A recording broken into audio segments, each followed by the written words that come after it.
Powerback time on the Gutsy podcast. Each week we bring you 5 minutes of condensed inspiration to reclaim the courage and momentum you've given away. You've got big things to do, so let's get your power back.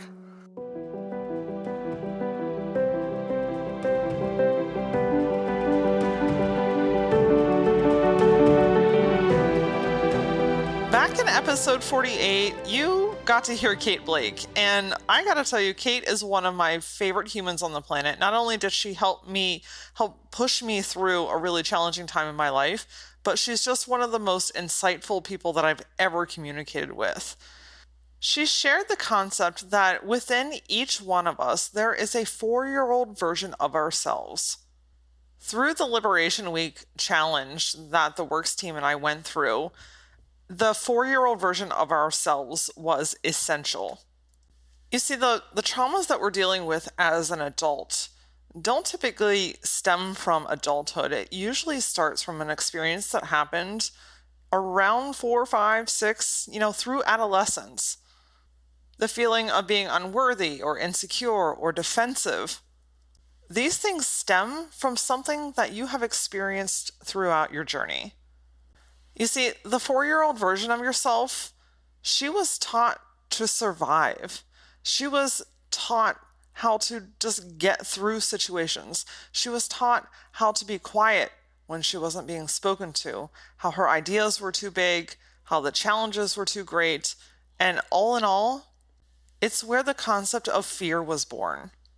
In one of our Monday motivation sessions at Works, we talked about how we aren't born afraid. We're not born afraid to step off a ledge. We aren't born afraid to jump out of airplanes. We aren't born afraid of other people's opinions. But through the 4-year-old version of yourself, you can start to really realize where some of these fears have stemmed from. So when you start feeling scared and worried and overwhelmed or concerned, it's usually her tugging at your leg saying, "I need your help. I'm scared." Now, as adults, we are often like, "Oh, I shouldn't feel like that. I shouldn't be scared. I should just push through. Oh, I know that I'm really worried right now, but that's stupid of me. So let me push that in the background as well." And what we're actually doing is we're telling our 4-year-old selves to shut up and go away. We are invalidating her by ignoring these feelings. Think about your children or your nieces or your nephews or the kiddos in your life. If they were worried or scared or feeling just kind of out of place, would you look at them in the face and say, "Shut up, that's not important"?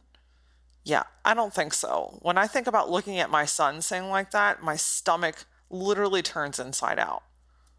But the truth of the matter is, that's what we're doing every time we are telling ourselves that what we are feeling is invalid.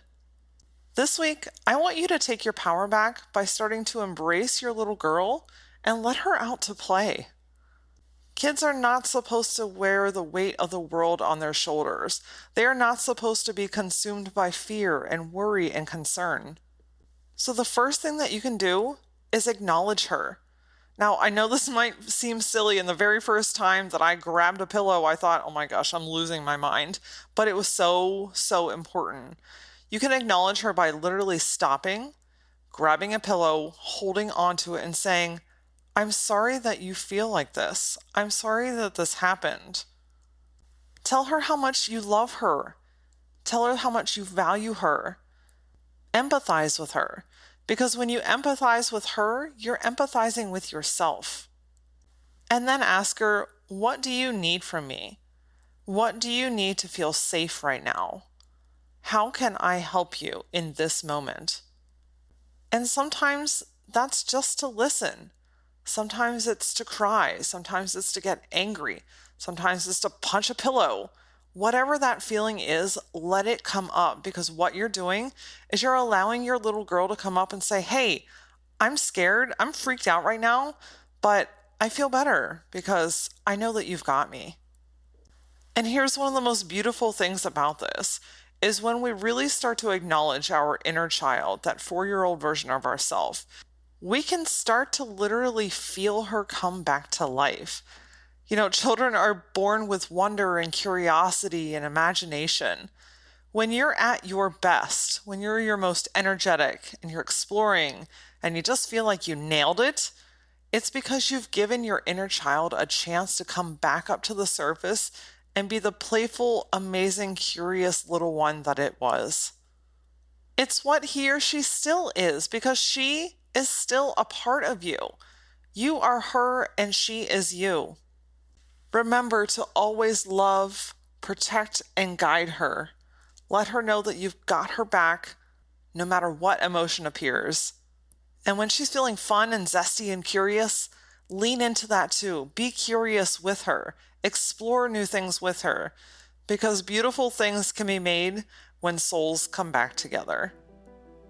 Join me next week on the Gutsy Podcast for part 2 of the top 11 mistakes that are keeping your business from growing.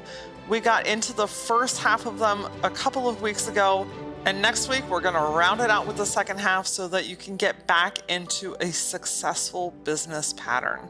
For a look into previous episodes or for more gutsy insight on life and business, follow me on Facebook and Instagram at @ThatLauraAura. And until then, stay gutsy.